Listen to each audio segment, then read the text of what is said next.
Enquanto outras partes do mundo podem ter se tornado mais receptivas à comunidade LGBT nas últimas décadas, não é segredo que ser abertamente gay, bissexual ou trans ainda pode ser muito difícil no mundo do K-pop. Celebridades se assumindo na Coreia do Sul não é algo tão raro e já acontece há alguns anos. E infelizmente, apesar de corajosos, a maioria desses idols recebe muitas críticas apenas por expor quem eles são de verdade. Mas antes de começar esse vídeo, eu só queria pedir pra você se inscrever no canal. Isso é muito importante porque dessa maneira você vai receber todos os próximos vídeos que eu vou lançar. Além disso, se você puder, deixe um like e um comentário aí embaixo que você vai me ajudar bastante com o canal e na divulgação desse vídeo. Se você quiser interagir mais diretamente comigo, você pode me seguir no meu Instagram, que é esse aqui que tá aparecendo na tela.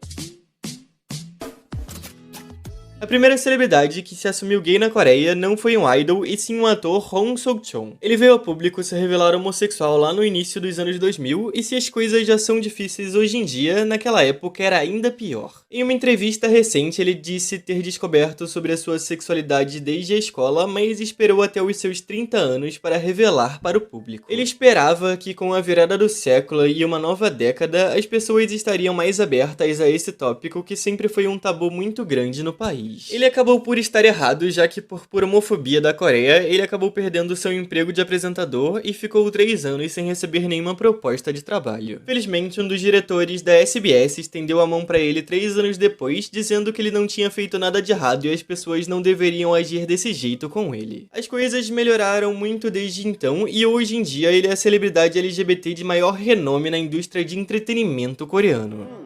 그래서 30살 때 21세기 새로운 밀레니엄이 시작되는 시기잖아. 맞아요. 아 뭔가 2000년도에는 나 같은 사람도 끼니까.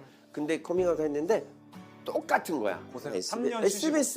SBS 완전한 사랑으로 복귀를 한 거거든. 그때 내가 캐스팅된 거 알려주고 나서 감독님이랑 작가님들이 얘가 잘못한 게 없는데 왜 그러냐. 되게 고마우셨겠다. 아 그래서 나는 정말 Indo dos anos 2000 para uma geração mais moderna de celebridades, o Holland foi um dos primeiros idols abertamente assumido homossexual desde o seu debut. Holland não teve uma vida fácil desde a escola, onde ele sofria muito bullying por conta da sua sexualidade. E como celebridade, as coisas infelizmente não foram diferentes. Mesmo recebendo muito apoio na sua estreia, alguns casos de homofobia vêm acontecendo com ele desde 2018 praticamente. O seu primeiro comeback, I'm Not Afraid, teve o seu vídeo restrito para maiores de idade apenas por contar com um beijo homoafetivo entre Holland e outro ator. Algo que geralmente não costuma acontecer com MVs com beijos héteros, por exemplo.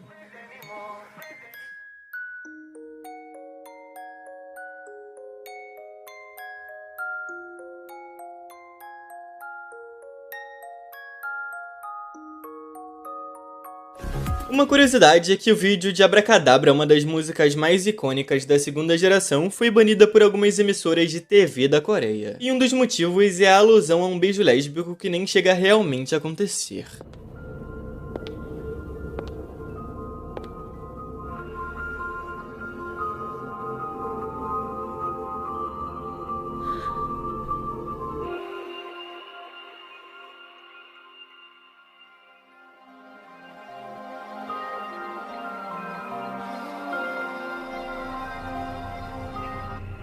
Em 2019, Holland voltou com um projeto especial para a divulgação do seu novo comeback da época. Ele abriu um website onde os seus fãs poderiam enviar mensagens diretas e receberiam vídeos dedicados do próprio idol. Infelizmente, com apenas 5 dias desse projeto que era para os seus fãs, Holland veio no Twitter expor que algumas pessoas estavam usando o site para destilar insultos homofóbicos para o cantor. E no último, infelizmente mais pesado dos casos, Holland foi recentemente vítima de uma agressão enquanto ele passeava por Itaewon. Um homem desconhecido veio na sua direção e o atingiu com 2 socos no seu rosto, além de chamá-lo de gay sujo.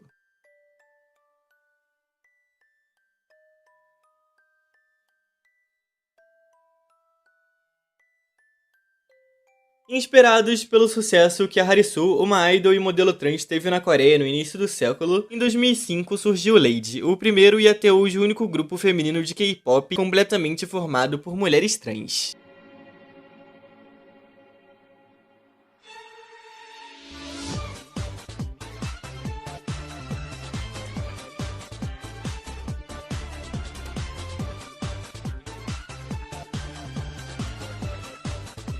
Seu debut atravessou as fronteiras e fez certo sucesso no Japão, China, Tailândia e outros países da Ásia. Mas, infelizmente, as meninas não foram tão bem recebidas quanto a Harisu pelo conservadorismo na Coreia. Em quase 3 anos de atividade no país, os music shows mais populares só acenderam seus palcos algumas poucas vezes para o grupo, enquanto suas músicas e MVs não eram muito bem recebidos. O pior é que uma das integrantes em específico sofria muitos ataques transfóbicos. As pessoas insinuavam bastante que ela havia feito a transição apenas para fugir do serviço militar, que é obrigatório para todos os homens na Coreia. A Log Entertainment, que era a empresa do Lade, também não tomava as melhores decisões. Numa tentativa fracassada de chamar mais atenção para o grupo, eles decidiram lançar um ensaio fotográfico completamente nu das integrantes. Algo que, além de sexualizar elas, ainda resultou em muito mais críticas e transfobia, culminando no desband do Lade em 2007.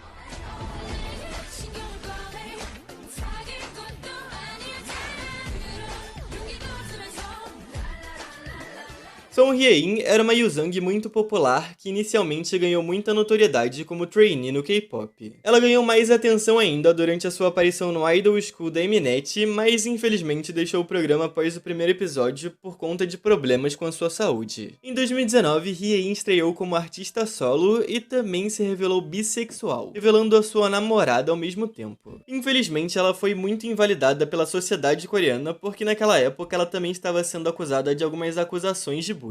Muitos internautas coreanos suspeitaram que ela só se abriu sobre a sua sexualidade como uma distração para esse escândalo, algo que foi veementemente negado pela própria Song Hye-in.